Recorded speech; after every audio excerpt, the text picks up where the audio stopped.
Yo, what's up guys? Welcome po sa second vlog ko. Today's video, ituturo ko po sa inyo kung paano ko in-extend ang wifi signal ng wifi na NAC ko. Alam niyo yun guys, kasi napakahirap kasi na gumagastos kayo, nagde-data kayo.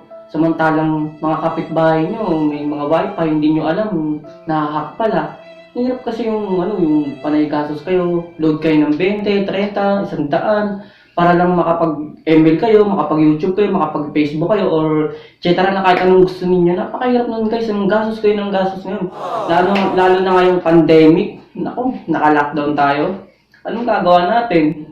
Gastos tayo ng gastos, tapos walang nangyayari, nauubos, hindi unlimited, hindi natin magawa yung gusto, napakahirap nun, sobrang napakahirap na nun. So ngayon guys, tutukan nyo itong video na to hanggang matapos, papanoorin nyo hanggang matapos para malaman nyo kung paano yung ginawa ko, paano yung setup na ginawa ko, paano ko ito napaabot sa buong area ng boarding house na tinitirahan ko.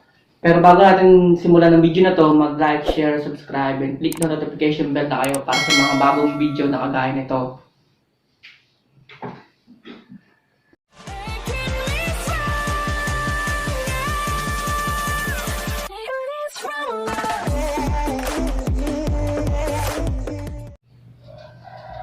So, yun na nga yun guys. Kailangan nyo sa setup na to, mag-download kayo ng apps ng NetShare at kailangan nyo ng isang cellphone o kaya packet wifi. Depende sa inyo kasi mas nadadalian ako dito sa cellphone eh. Alam nyo guys, kapag naka-cellphone kasi kayo, hindi nyo na kailangan pumunta ng admin. Siyempre, pupunta pa kayong admin para i-check yung wifi kung nakakonect pa ba kasi hindi naglo-loading yung ano nyo, yung Google nyo. Siyempre, mas mahirap yun. Kagaya ng cellphone, pag buksan nyo lang, tapos makikita nyo kung nakakonect ba o hindi. Mas madali siyang i-connect, mas madali siya i-confirm na nakakonect ba siya o hindi. So ngayon guys, kailangan nyo ay isang apps at saka isang cellphone. Mas preferred ko kasi pag cellphone. Ito guys, tuturo ko sa inyo. So yun na nga yun guys, kailangan nyo i-download ang apps na to. NetShare Plus. Ito guys oh, NetShare Plus. Since naka-install na siya sa akin, ito yung ganito itsura niya guys oh. Yan, start Wi-Fi connecting. Siya na yung bahala. Siya na yung bahala kapag connect mo siya, sa kanya na yung password, sa kanya na yung pangalan. Kaya wala ka na ibang gagalawin dyan. So ngayon ito, example lang tong cellphone na to kasi ito yung ginagamit ko eh. May isa pa akong cellphone na nakasetup doon. Ito guys oh, ito yung isang nakasetup oh. Yan, ito. Yan, ito talagang ginagamit ko. So nakikita niyo yan guys, di ba? Diyan ako nakakonect sa Moira Asia. Hindi kasi yan nasasagap dito sa loob, kagaya nga ng sinabi ko, hindi yan abot dito sa loob. Hindi yan abot dito. Check ko sa inyo ha. Hindi siya abot dito eh.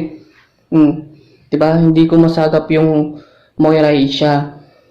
Hindi ko siya masagap. Ito din sa loob ako ng kwarto. Papasok ako sa loob ng kwarto. Hindi siya masagap.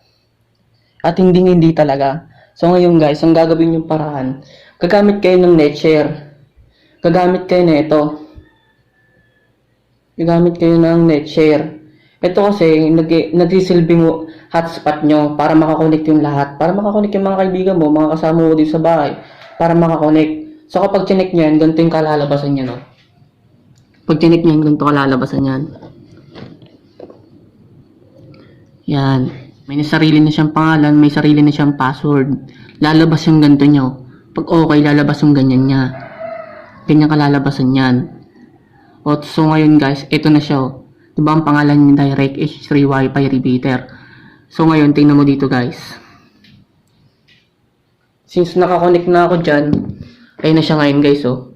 Diba hindi ko nasasagap yung Moira Asia. Kantongos na Wi-Fi na dito sa loob ng area na to. Since nakakonect na ako, papakita ko sa inyo. Tingnan nyo guys kung mabagal pa. Alam nyo kasi yung internet connection guys, depende sa Wi-Fi na hack nyo yun eh. Depende yan eh. So, subukan ko mag-YouTube. Subukan ko mag-play. Diba? Makikita nyo yun guys eh, mas madali yan eh. Makikita nyo diba, sakto, hindi ganun mabilis, hindi ganun kabagal. Pero tingin mo, try natin mag-download. Try ko mag-download. Ito kasing ginagamit ko na downloader na to guys, ay DM. Download ako ng paborito kong, alam nyo na, mahilig kasi ako sa anime guys, kung alam nyo lang. pupunta ako sa Kiss Anime. Subukan ko mag-download ng ano. Tapos titingnan natin yung kung gaano ba kabilis to. Kasi guys, alam mo sa kinukonikan kong wifi na to, sa nakong wifi na to, medyo marami rin kasing nakakonek. Marami halos nasa 10 sila nakakonek eh. Mayroon pang 4 na computer. Kung gusto niyo makita kung paano ko nakikita yung mag-download kayo ng Ping na app, makikita niyo yung mga nakakonek doon. Makikita niyo yung brand ng cellphone, brand ng kung ano-ano. Basta makikita niyo. Yan. Ito na guys. Susubukan ko mag-download ngayon ng ano. Ito, Camino to Tower of God.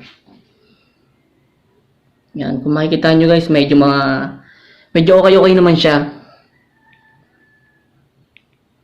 Titignan lang natin yung bilis ng internet.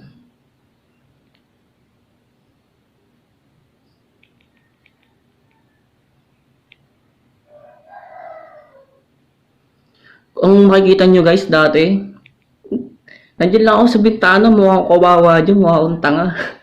Ang hirap ng ganun. So, nakahanap ako ng solusyon, di ba?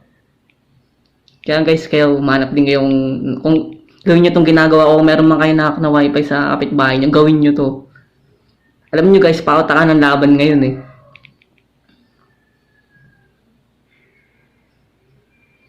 Yan, new message. Palitan natin siya. Kami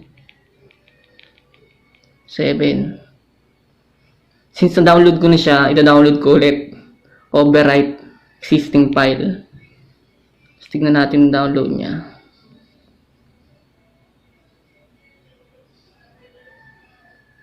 So ngayon nakikita niyo yung transfer guys, 'di ba? Umaabot ng 190 Mbps. Depende sa wifi na kinukonikan niyo talaga 'yan. Depende talaga sa internet 'yan. Kaya kung mabagal yung na-hack ninyo, wala tayong magagawa. Ganun talaga. Kaya pagtiyaga-tiyaga na lang, at least meron kaysa mag-data ka, magbayad ka. So ngayon 'di ba nakikita niyo guys? Success naman siya. Mabilis siyang mag-download.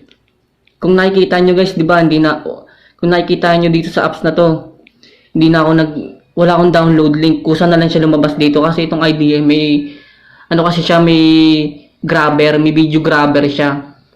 Kaya preferred ko talaga, tsaka mabilis talaga mag-download dito IDM. Kumbaga sa PC ba, sa PC, mabilis talaga, ang pinakamabilis na downloader talaga, Internet Download Manager. Ito, apps version. Bayad kasi itong IDM Plus na to. So yun guys, nakita nyo na kung paano ko ginagawa. Ngayon, check natin yung signal. Makikita nyo guys sa cellphone ko. Abot na siya dito. Abot na siya dito sa kwarto. Dito siya. Abot siya dito sa kwarto. Makikita nyo guys, oh. Abot na siya dito ngayon sa kwarto. Direct H3 Wi-Fi repeater. Ang lakas, di ba? Abot siya kung makikita nyo yung signal, oh. Kung may tama, magpi-play ako ng kasi depende sa connection yun. Depende sa connection yung kinokonikan niya kung gaano ba kabilis. Mabilis kasi itong NAC ko, kaya wifi, fiber to NAC ko, kaya ganun siya kabilis. Makikita niyo yung download guys. So, di ba tapos na agad yun din na download ko. Ngayon, nasa kwarto ako abot. Pwede na, nasa CR. Nakikita niyo guys, nasa CR na ako. Medyo high pa rin siya. High na high pa rin yung wifi, di ba? Anything na lahat guys, pwede ko nang gawin. Lahat pwede ko nang gawin dito kasi pwede na akong humiga, pwede na akong matulog, pwede na ako kahit saan ako pumesto, may wifi ako, di ba? Kaya guys, kung gusto niyo ng kagaya nito guys, maglaan kayo ng isang cellphone, na gamit niyo na, yung pinaglumaan niyo na, mas maganda guys kung gagamitin niyo yung mga Android 4 pababa, Android 5 pababa. Kasi yun, mas madaling i-root. Pag na-root kasi, maraming features yan. Saka mas maganda kapag naka-rooted. Kasi alam ko, required din nata dito sa NetShare ng root. Pero, yung isang cellphone ko na to, hindi naman naka-root to. Pero gumagana siya guys. Try nyo guys, gumagana siya. Meron din kasing, pwede rin hindi naka-root dito guys. Pero mas maganda talaga pag naka-root.